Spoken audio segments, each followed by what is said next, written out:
Hi, I'm Josh, and welcome to Mountain Roots. This is the 41st episode in my Exploring Appalachia series.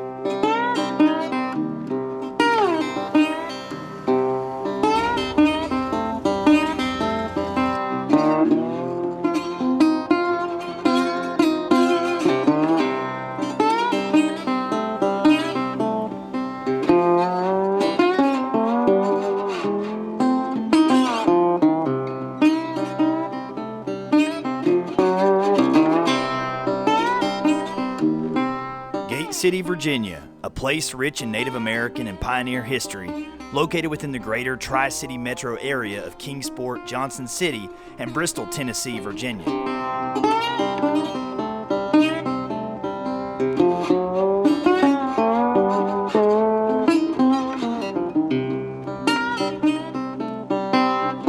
The town of Gate City was laid out in 1815 as the county seat for Scott County, home of the Carter family, also known as the first family of country music.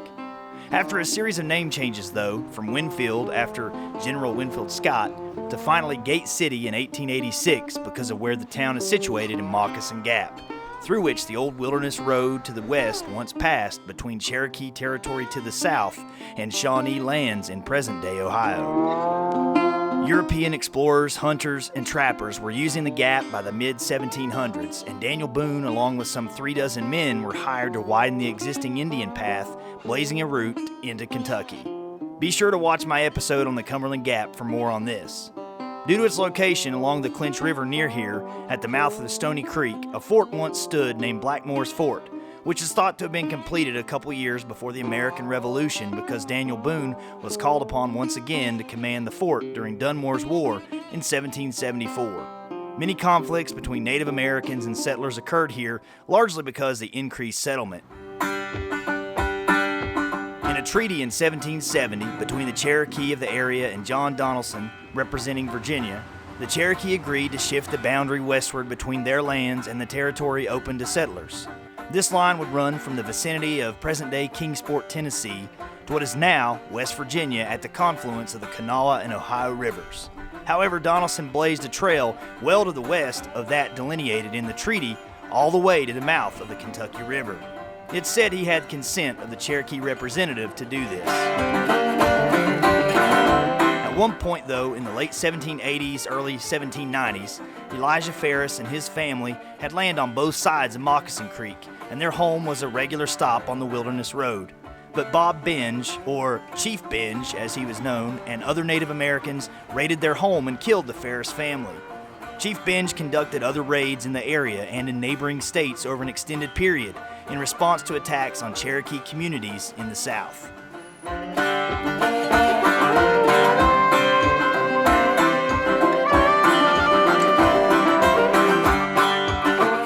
Eventual arrival of railroads in the 1880s and inevitably U.S. highways in the 20th century ensured that Moccasin Gap would remain a significant transportation route.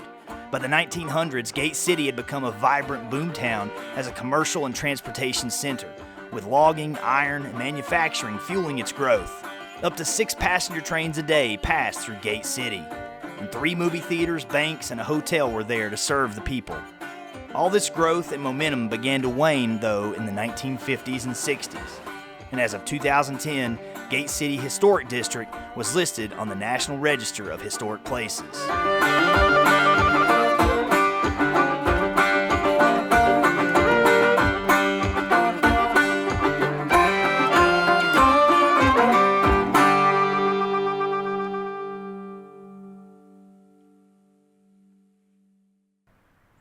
Today, Gate City prides itself as the welcome center to Southwest Virginia. Not only rich in Native American and pioneer history, it's also part of the Crooked Road for its musical heritage and the nearby Carter Fold Performance Center. You'll find a variety of small businesses like antique stores, boutique eateries, and shops, and lots of beautiful outdoor country to explore.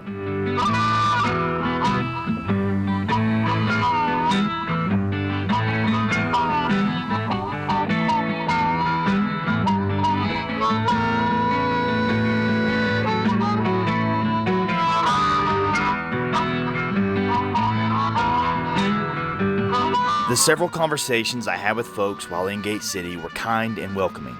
They left me with the distinct impression that this community is inviting of anyone wanting to come visit this part of Appalachia, eager to open its arms to all who are seeking more than the cookie-cutter experiences now offered by so many tourist attractions and traps.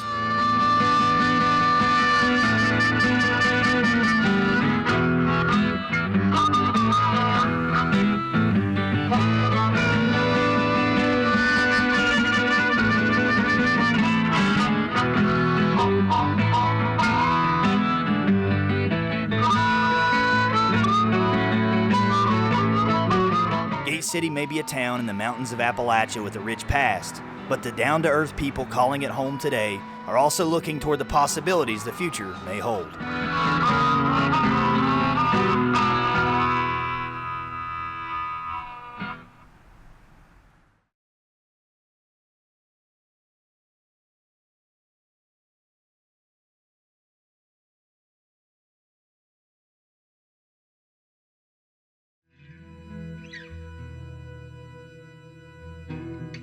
I know there's incredible interest in the work I'm doing. If you want to also support and help keep me on the road producing this series, there are several ways you can help. Watching, commenting on, and sharing the episodes is always a great starting place. You can also become a channel member on YouTube for as little as $1 a month. There's also the Super Thanks option on YouTube beneath any video that you watch so that you can donate as much as you like. Facebook has also started a similar feature to the Super Thanks called Stars.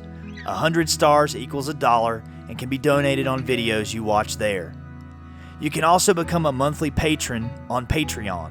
I have a variety of membership levels set up there, and starting now for the new year, I have a new Riding Shotgun membership level for only $2.99 a month. I do my best to provide extra perks to those who are able to support me financially as channel members or patrons. Thanks again for all your interest and support in Appalachia, its many incredible places, fascinating people, and their remarkable stories. This is all something I think is worth sharing.